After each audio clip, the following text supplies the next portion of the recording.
This is Chit Chat with Joshua. Today is the first ever episode of this YouTube channel.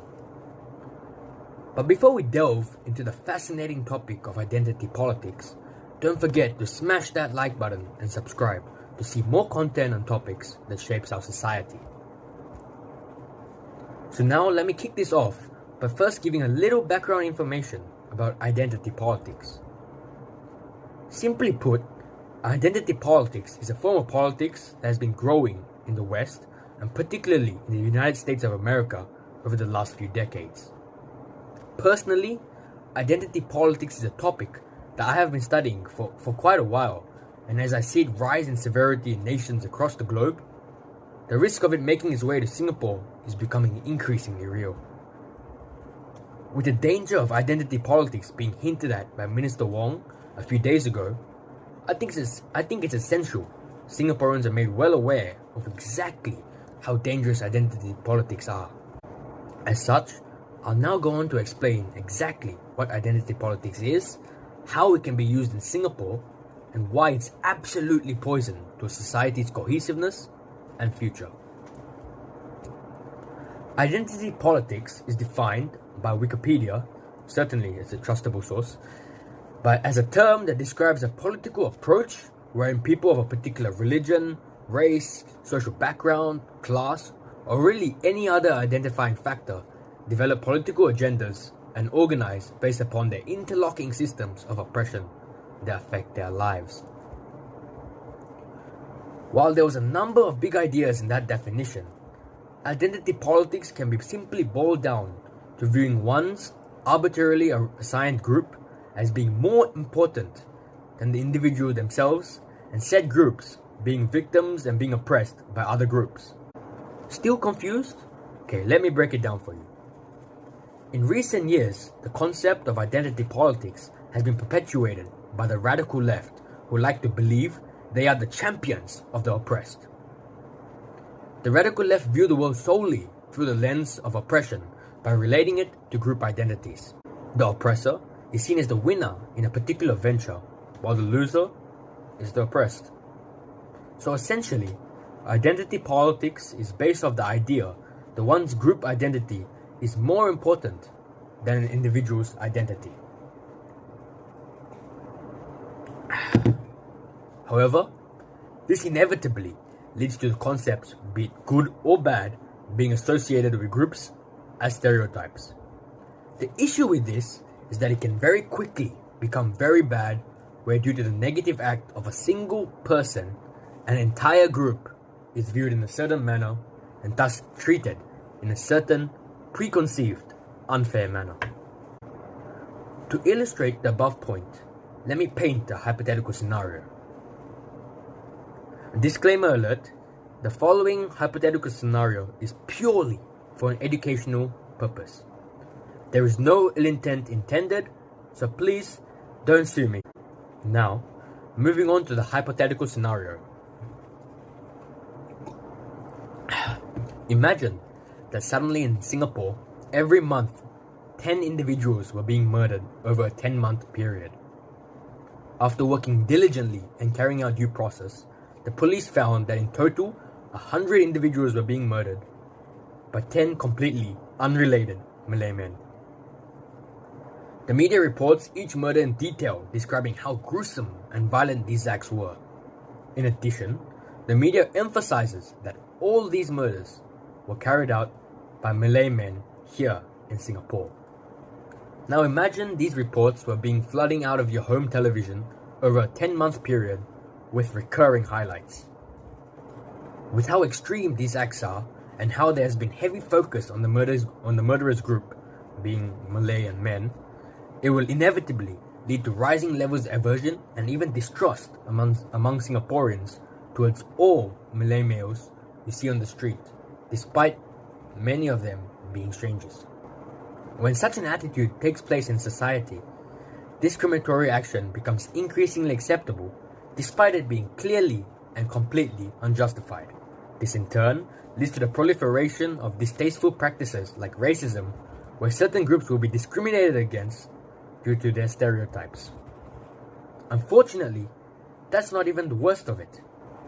In addition, looking at the world through the lens of oppression is detrimental to society, be it economically, ideologically, politically, or even psychologically.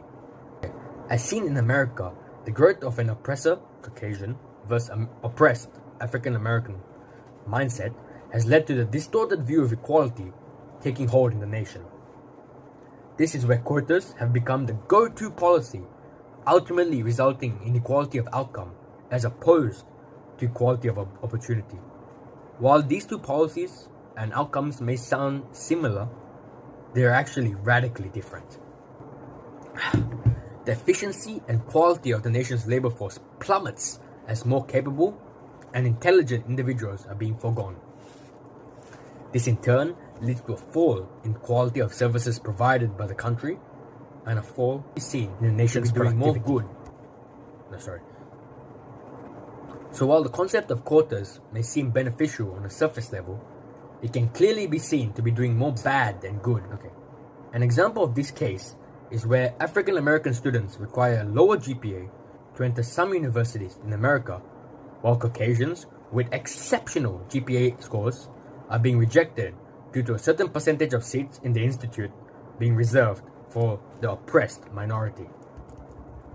This is certainly an attempt to make an equal, or at least a proportional to population size, number of university degrees spread out across the races. I mean, just imagine you were in a car accident and had to have a brain surgery at a hospital. Would you rather a surgeon who was extremely successful at high school and university, or would you prefer a student who got his degree simply due to the presence of quotas?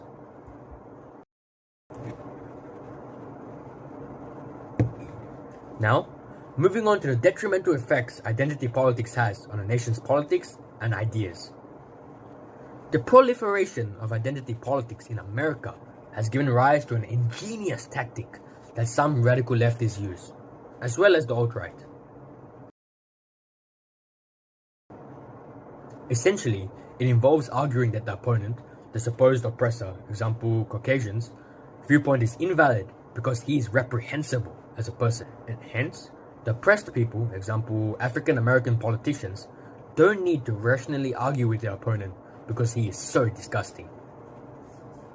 This has devastating consequences on a nation's ability to have civil discourse where they can no longer discuss ideas amicably and come to the most practical solution regardless of political orientations. With an inability to discuss, a nation's politics will be in shambles as it walks into a totalitarian oligarchy where opponents are demonized and the viewpoints are seen as invalid. A truly scary outcome. Finally, on a psychological level, the oppressor versus oppressed mindset is a pernicious one. This is because the people most affected are our country's youth, who are typically more impressionable. As such, if youth are being spoon-fed the concept of oppression and a victimhood mentality all their life, they will lose the desire to strive for greatness. Instead, they will simply just believe they were greatly wronged and taken advantage of. They will believe that they cannot achieve success because of how heavily they are supposedly being oppressed, and instead will simply expect a handout from the state. For instance, if in Singapore the concept of Chinese privilege was to grow and become a reflection of what white privilege is seen as in America, the most impressionable of us would be greatly affected. Minority race students would begin thinking the entire education system and the government themselves were against them, and as such, lose hope for a better future. They will lose the will and desire for success, and instead give up and exist in a despondent and hopeless state where they are simply a strain on the nation's resources. To make matters worse, as group identities become increasingly pronounced, it degenerates into tribalism, where different groups are now considered different tribes. And throughout all of history, it has been shown that tribes will inevitably and unavoidably fight. They always have and always will. Hence, if identity politics was to take hold in Singapore, society as we know it will descend into chaos, simply because the fundamental idea that a person's individual identity takes precedence over their group identity is gone. Now, with identity politics having been shown to be clearly abhorrent, there is one other key point I should mention. This will be the fact that identity politics itself is fundamentally flawed. This is because the number of potential groups is infinite. So how do you compare the degree of oppression of one group as compared to another? For instance, would an Indian woman be twice as oppressed as an Indian man because on top of the oppression faced by a Chinese man due to his supposed privilege, she would also be facing the oppression by supposedly patriarchal society?